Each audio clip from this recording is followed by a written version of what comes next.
first of all, thank you for doing this. You're more than welcome. Always like to talk about the library. Let's begin with your early life. You're a native Chicagoan, Right. Here. Tell me about your childhood. Your parents were very involved in the social and civic life of Chicago. Well, I lived on the South Side all my life, 2 brothers and a sister, and we lived in Kenwood, and it was a great growing up time. My father debated between living on the South Side or moving to the Burbies, and he figured it took 7 minutes on the Illinois Central to get to his office, so that's what he opted for. And we had a wonderful time on the South Side growing up. My husband was from the North Side, and as you know, it's like 2 different cities. So we never saw each other. The way we met was up in the country where we both had cottages in Eagle River, Wisconsin.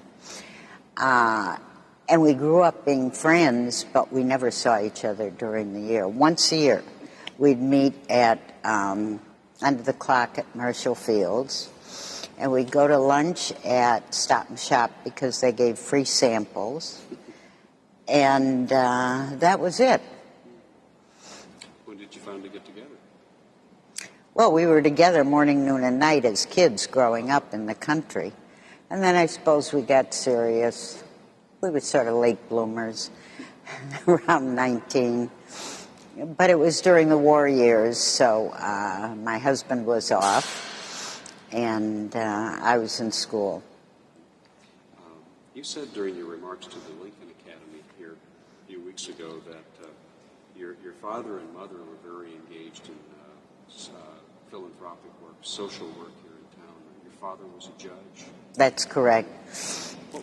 What was their philosophy about that? Well, I think their philosophy was the same as our philosophy, that you give back to the community in which you live.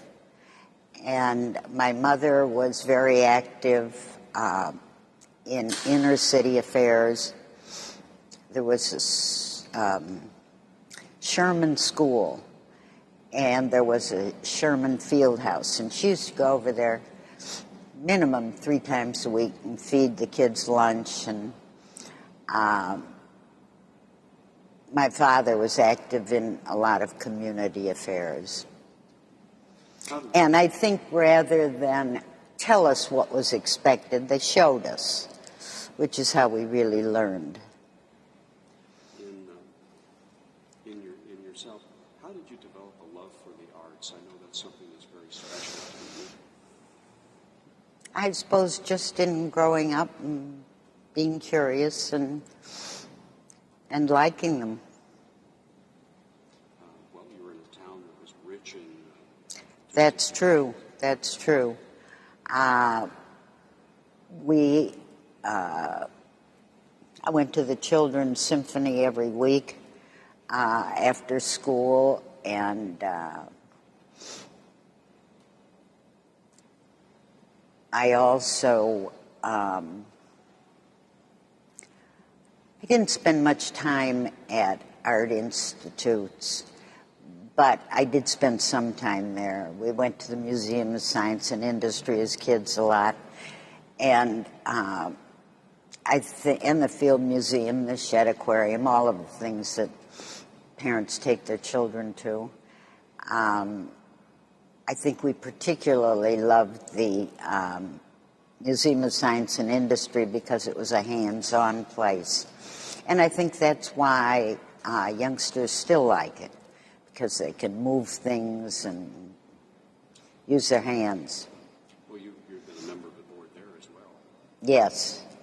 I can't remember how many years, but we gave the first fundraiser for the museum. I don't remember what year it was, but I think the general perception of the Museum of Science was that they were well endowed because they had General Motors and they had the banks, but that wasn't true. Those corporations had exhibits there, which they maintained, but that was the extent of their philanthropy to the museum. And we always, I guess, felt we were independent because we had Rosenwald and Sears stock, and that dried up, and then we realized we were no different than anyone else, and we had to raise funds. And that was sort of fun because most of the people who came to that affair said they had been there when they were kids, when they brought their children, and when they brought their grandchildren. And that was the pattern everybody had. So that was fun. With your husband, how did you both get involved in good works here in the city? He believed very strongly in it as well. He believed strongly in it. He believed I should be doing it. No, that's not really so. He was involved, but his business took up more of his time. And as I say, I think it was a spillover from the philosophy that both sets of our parents instilled in us. And we felt blessed because we were successful, and so as a result, we felt we had an obligation to participate in our communities. How did you decide which institutions or which charities would benefit from it? Well, I think probably first our own interests, and secondly, with whom we were involved. Our prize, our architecture prize, was a different situation. A man came to us and asked us what we thought of it. And we discussed it and thought, well, we'll try it for a couple of years and see how it works. And I think that we tried it and it went very well. And the reason that it went well was the quality of our jury. We did not meddle. We never were in on deliberations. All we did was we had something to say about who would be on the jury, but we never interfered. And I think in the 22 years, that quality has been maintained, and that's what made our prize successful. Why is it so important to recognize the work of architects? Well, I think that probably because we were in the hotel business, we were aware of buildings and our surroundings, and we wanted architecture to be something that people would be aware of. It was sort of a natural thing. When it came time to be involved with the Chicago Public Library, how did that begin? Harold Washington, the late mayor, appointed me to the board, and that was at a time that the library really was at its nadir. It was at that time located in the Mandel Lear building, which was a warehouse. The books were warehoused. The library was perfectly horrible.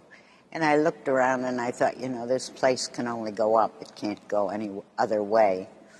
And I guess basically I'm a hands-on person, and I'm not crazy about boards where I really have no say other than to raise my hand and vote.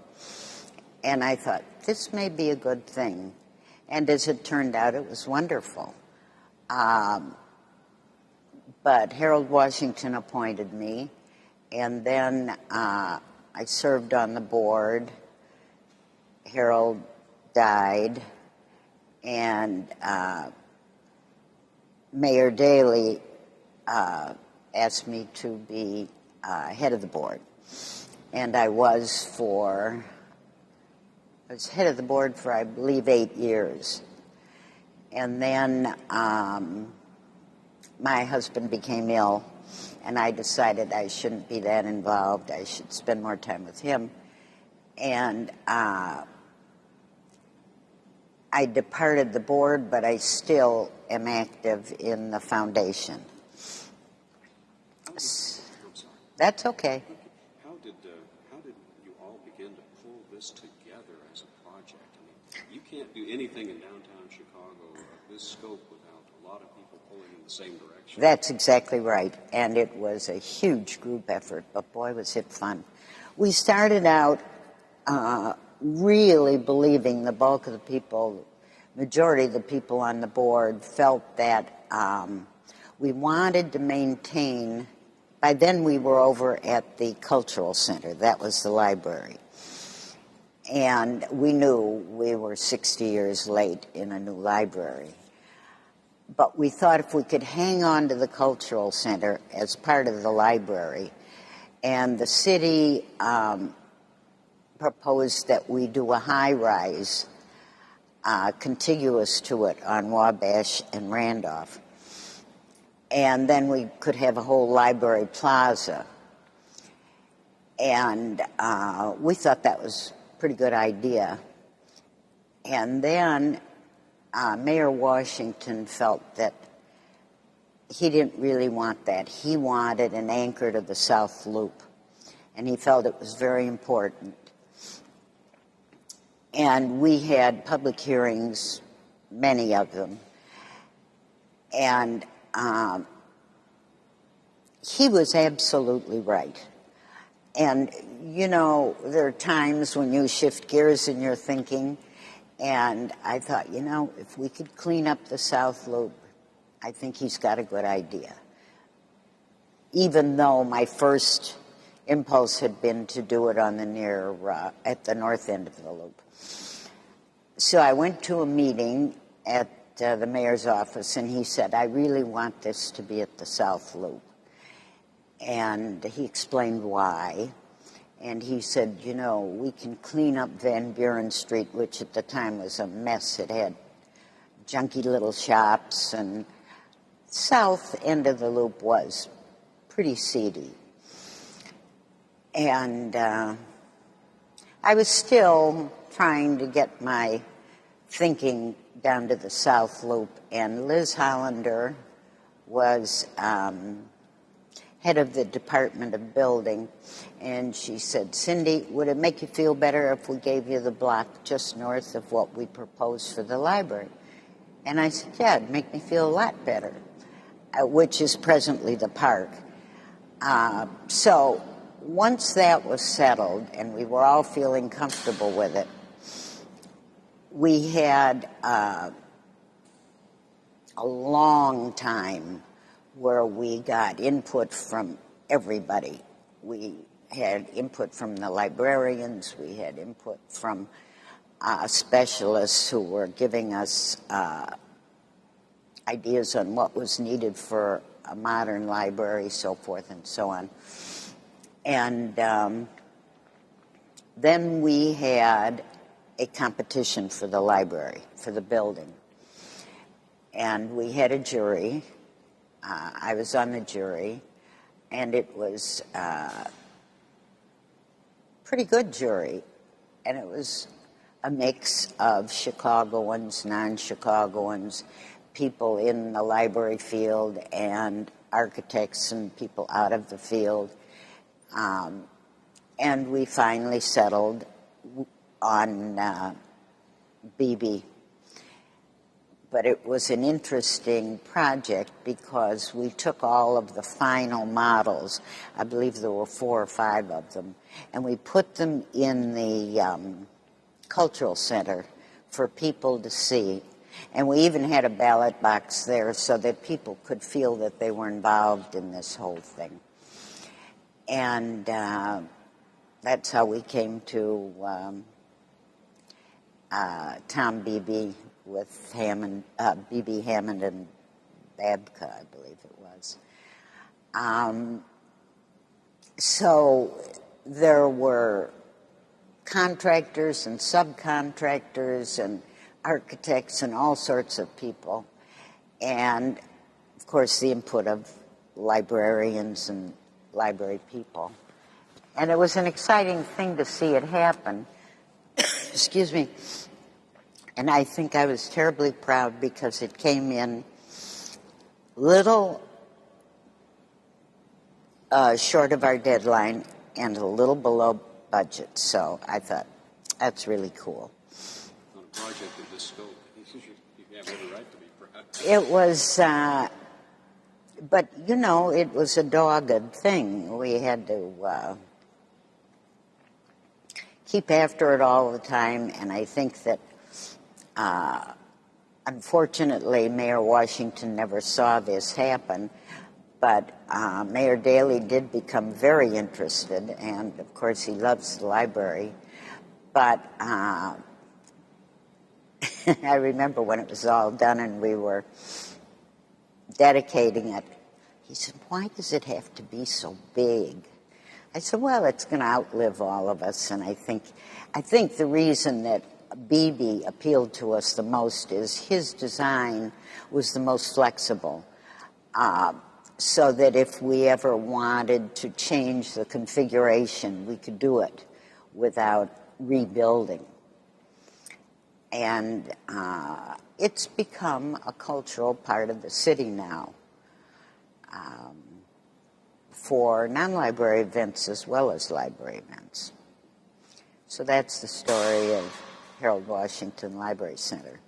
It's got, it has, if you look at it, some wonderful aspects of Louis Sullivan and some of the downstairs in particular. It looks like a lot of the buildings you see in Chicago. I'm sure that you wanted to keep that flavor or that appeal to you. Very much so. I think people had a little adjusting to get used to it. There's a lot of the auditorium in this building, in my opinion. And I think that at first I felt that even though it was a whole city block, wide and deep, that it was right out there, sort of in your face. But I think people got used to it and now accept it as a part of the city landscape. Well, when was it finally dedicated? Wish you hadn't asked me that, because I don't remember. It certainly has, it's met with the expectation of revitalizing this part of the downtown loop. And it certainly did. If you look at the South Loop before the library came and after, now there are a number of universities, colleges, restaurants, all new activities that weren't here before the library moved down here. Students all over, and it's a real upbeat place now, whereas before it was very downbeat and seedy. It was a rough place to be in, I remember. Right. And now you've got this, it's a jewel box in many respects, and it's going to attract more things to it. I think so, and I think that expansion will continue south because I think that the mayor has wonderful ideas of what this city should look like. And he's following through on that. I've been coming up here about the last 10 to 15 years, and I've been watching the progress of things like the library and the way that they're reworking the museum campuses over there. Right. There's some really neat stuff going on. Isn't it? It's marvelous. How does it make you feel as a Chicagoan to see all this? Extremely proud. I think that it's a beautiful city. I love the way it works. I love the way it looks. I think the only detriment is the weather, but if we had nice weather, I think we'd have people lined up waiting to come and live here. And, you know, weather has never been a deterrent for me. As kids, we just grew up with our snowsuits and our boots and all of that, and very few people ever died of overexposure, and we just did what we needed to do. But I love the city. As you look at what the library center has become, how do you feel like it's met with your expectations and perhaps exceeded them? I'm very proud of it. I'm pleased that I could be a small part of it, and I think that for the librarians, the minute we moved in here, you could see a huge change. It was such an upbeat thing for all of the library personnel to move in here. They were proud of it. They loved working here. And librarians get short shrift, I think. There are so many capable, dedicated people in this discipline and right here, not only in our main library, but in all of the branches. It always amazes me how dedicated and proud the majority of library personnel is. We've got some wonderful branch libraries around. They're great. And, of course, Mary Dempsey has done a marvelous job. I think when I first came on the board, we had a huge amount of storefronts as libraries. And over the years, we've been converting those storefronts into new libraries. We have combined some, we have built new ones, we have renovated into full-service libraries that are wonderful. Along those lines, I want to ask you about how the library plays a role in the life of the overall life of the city and the education of the young people, and as a place of not only learning but exhibiting the arts and beauty. Well, you know, there again, I think that, first of all, the library is a free institution, which is, in my opinion, extremely important. And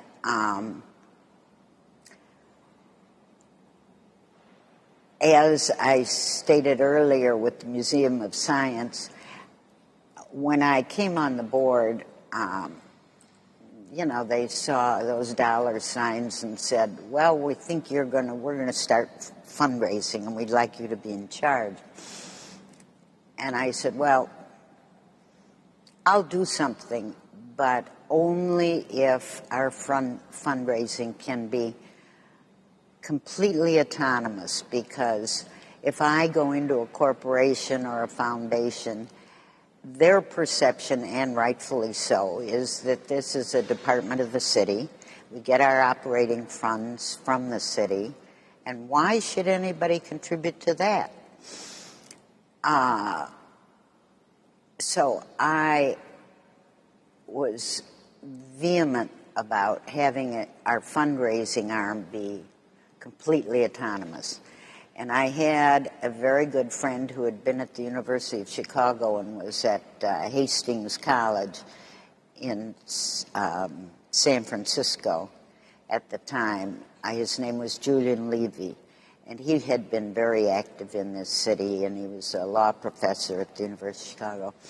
And I called him up and I explained what I wanted to do, and he took about 9 months to draw up papers for us so that we had exactly what we wanted. In fact, he went so far as to have the city council pass an ordinance whereby no matter what the Chicago Public Library Foundation, which was our new organization, no matter what funds they raised to enrich the library. It originally started out as an enrichment program for books that the city could not lower or raise their yearly budget dependent on what it was called a cooperation agreement. And the city was wonderful, and they honored it, and they still do. our bylaws changed over the years because everything changed. Technology came in with a bang, and we needed not only to enrich the book collection, but we needed to keep up with technical services. And so we also contributed to that. And I think it's very exciting to see youngsters come in. Have you visited our computer stations? And see these kids at the branches here, everywhere. They sign up and they line up. And they have the opportunity, just like kids who have their own computers. These children can come to the library and learn and work on the computer and be technically not lagging. And an interesting thing with the reading programs and the technical programs, it has helped the literacy program too, because youngsters bring parents in, and there are parents who are illiterate, and they get eased into this because they're comfortable coming there, and they end up in a literacy program, which is extremely important. So I'm excited by everything I see that's happening with this institution. As you said earlier, you're still active with the group? I'm active at the foundation, yes. And what takes up your time there? What are you doing nowadays? Well, I'm doing a lot of fun things. I just came back from 2 weeks in Italy with 2 grandchildren, and we had the time of our lives. My husband and I, many, many years ago, started and decided that we would take 1 grandchild at a time on a trip. And our oldest grandchild is 21, and we took him to Africa many, many years ago. And we did this one-on-one, and it was very exciting, and I think the kids always remember those trips. Now I decided I better hurry, so I'm doing 2 at a time. But they're cousins, and they get along well, so we'll do it that way from now on. As you look back on your work here with the library, I'm thinking of kind of wrapping up here. What gives you the most satisfaction about your involvement here with this project? I think turning this whole system around, where originally when I went on the board, and this wasn't just me, it was a huge effort, but I think that the library for a city like Chicago was pure disgrace. And you could see people coming into this Mandel building. They wanted desperately to be able to use it as a research and for their educational or work purposes, whatever it was. And it just wasn't cutting it at all. It was just terrible. And we had so many books in storage, and we really didn't know what condition those books were in. They could have been molded, it was anything. But I think seeing this whole change from a disgraceful situation to a really first-rate, up-and-running library, public library, is very exciting. Is there anything that I've overlooked or that you want to? I don't think so. I think we're in good shape. Good. Thank you. Thank you so much. You're welcome.